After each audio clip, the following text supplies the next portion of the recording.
What's up guys? So for today's video, pag-uusapan naman natin yung 5 ways on how to be a good role model. But for this video, ang focus natin ay mga nanay. Number 1 is we have to teach by example. So kung ano yung pinapangaral natin, ano yung mga itinuturo natin sa ating mga anak na mga tamang pag-uugali, behavior, ay dapat din isinasabuhay din natin bilang mga nanay.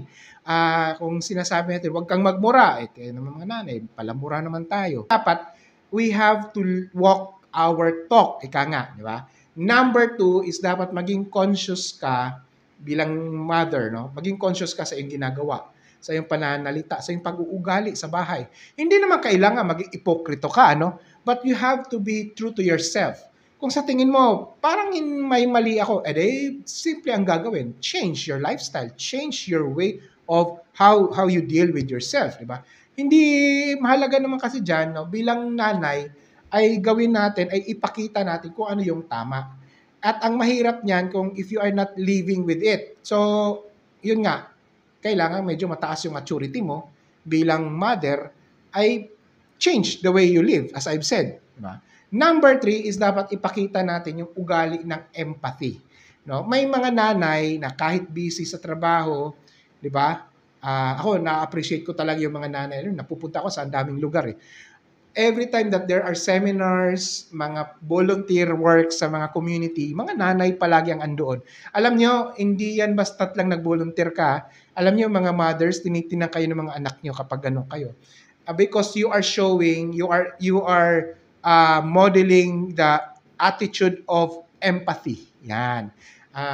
Which is yun ang isang mahalagang dapat na value na matutunan dapat ng ating mga anak. Number 4 is you have to be a good listener. Kadalasan, alam nyo, ang mga nanay talaga, ito yung mga pinaka-most reactive person at home. Hindi ka pa nga nagsisimulang magsalita, binabanatan ka na sa galit ni nanay, di ba?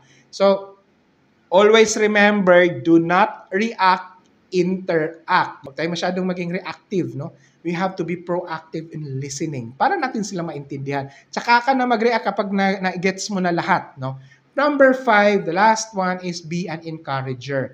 Alam nyo, ang nanay, between nanay and tatay, yung mga nanay ang may pinakamalalim sa pagkakakilanlan nila sa kanilang mga anak. Na mas kilala nila kanilang mga anak mas very powerful din yung nanay kapag nagbibitaw din ng encouraging words. It's really normal maybe for mothers, na yung puso niya, parang automatic nakakonekta agad sa puso ng anak. Kapag siya nagsasalita, talagang malupit yan. Deep, talagang may tama sa puso.